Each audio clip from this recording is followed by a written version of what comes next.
গাধাকে সৃষ্টি করার পর তাকে বলা হলো সকাল থেকে সন্ধ্যা পর্যন্ত তাকে ক্লান্তিহীন পরিশ্রম করতে হবে। সারা জীবন তাকে পিঠে ভারী বোঝা বইতে হবে।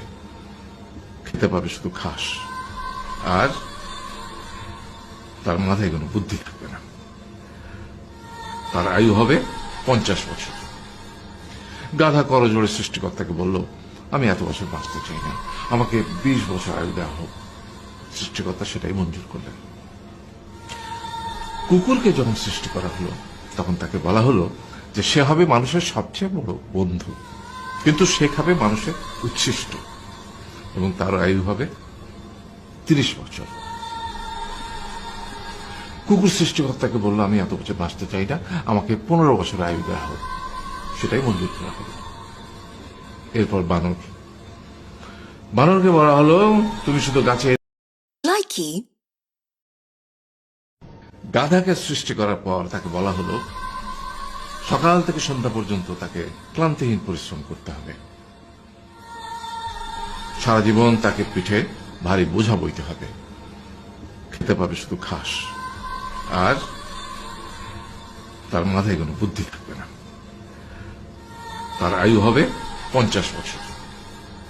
গাধা করজোড়ে সৃষ্টিকর্তাকে বলল, আমি এত বছর বাঁচতে চাই না, আমাকে 20 বছর আয়ু দেওয়া হোক। সৃষ্টিকর্তা সেটাই মঞ্জুর করলেন।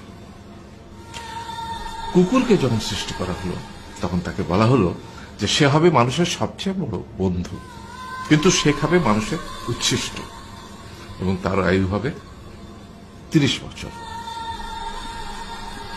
কুকুর সৃষ্টিকর্তাকে বলল, আমি এত বছর বাঁচতে চাই না, আমাকে 15 বছর আয়ু দেওয়া হোক। সেটাই মঞ্জুর করা হলো। এরপর বানরকে বলা হলো, তুমি শুধু গাছের এ ডাল থেকে ও ডালে ঝুল খাবে এবং নানান রকম ফন্দি ফিকির করে মানুষকে আনন্দ দিবে। তোমার আয়ু হবে 20 বছর। বানর বলল, আমি 20 বছর বাঁচতে চাই না, আমাকে 10 বছর দেওয়া হোক। সেটাই মঞ্জুর করা হলো। এবার এলো পুরুষ মানুষের পালা। তাকে বলা হলো যে তুমি হলে প্রাণীকুলের মধ্যে সবচেয়ে বিচক্ষণ এবং বুদ্ধিমান, সেই জন্য তোমাকে প্রাণীদের শিরোমণি করা হলো, এবং তোমার আয়ু হবে 20 বছর। তখন পুরুষ মানুষ বলল, করজোড়ে বলল সৃষ্টিকর্তাকে যে 20 বছর আয়ু অত্যন্ত কম। হে প্রভু, আমাকে ওই গাধার, সে যে 30 বছর আয়ু চায়নি, সেটা আমাকে দেয়া হোক।